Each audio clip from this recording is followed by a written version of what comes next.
திருச்செந்தூர் சுப்பிரமணிய சுவாமி கோவிலுக்கு பாத யாத்திரை சென்ற பெண் பக்தர் படுத்து உறங்கும்போது பாலியல் சீண்டலில் ஈடுபட்ட நபரின் சிசிடிவி காட்சி வெளியாகி அதிர்ச்சியை ஏற்படுத்தியுள்ளது. இதுகுறித்த கூடுதல் தகவலை தருகிறார் நமது செய்தியாளர் மோகன்ராஜ். மோகன்ராஜ், வணக்கம். தற்பொழுது இந்த அசம்பாவிதம் சம்பவம் எப்பொழுது நடந்தது? அது தொடர்பான முழு விவரங்கள் என்ன? நிச்சயமாக சலோமி, முருகப்பெருமானின் 6 படை வீடுகளில் 2ஆம் படை வீடாக பக்தர்களால் அழைக்கப்படுவது திருச்செந்தூர் அருள்மிகு சுப்பிரமணிய சுவாமி திருக்கோவில். முருகன் கோவில்கள் அனைத்தும் மலை மீது இருக்கும் நிலையில் கடலுக்கு அருகில் உள்ள தலம் என்பதால் இந்த கோயிலுக்கென்று தனி சிறப்பு உள்ளது. விசேஷ தினங்களையொட்டி திருச்செந்தூர் முருகன் கோயிலுக்கு விரதம் இருந்து பாத யாத்திரை வரும் பக்தர்கள் வருவது வழக்கமாக இருந்து வருகிறது.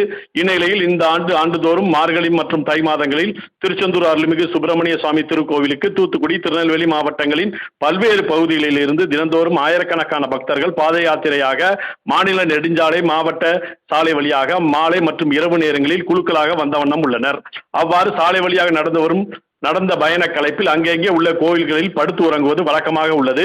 இதேபோன்று தூத்துக்குடி மாவட்டம் திருச்செந்தூர் சுப்பிரமணிய சுவாமி கோவிலுக்கு பாத யாத்திரை சென்ற பெண் பக்தர்கள் சோர்வடைந்து சவேரியார்புரத்தில் உள்ள கோவில் அருகில் படுத்து உறங்கிய போது போதைய ஆசாமி ஒருவர் அவரது பையில் இருந்த செல்போனை திருடி சென்றார். சிறிது நேரம் கழித்து மீண்டும் வந்தவர் அந்த பெண்ணிடம் பாலியல் அத்துமீறலில் ஈடுபட்டுள்ளார். இந்த சம்பவம் தொடர்பாக முத்தியாபுரம் போலீசார் வழக்கு பதிவு செய்து அங்கு பதிவான சிசிடிவி கேமரா காட்சிகளை ஆய்வு செய்து வருகின்றனர். அதில் திருச்செந்தூரில் வந்த அரசு பேருந்து ஒன்றில் போதையில் ரகளையில் ஈடுபட்ட ஒருவரை நடுவழியில் நடத்துனரால் இறக்கிவிடப்பட்டுள்ளார்.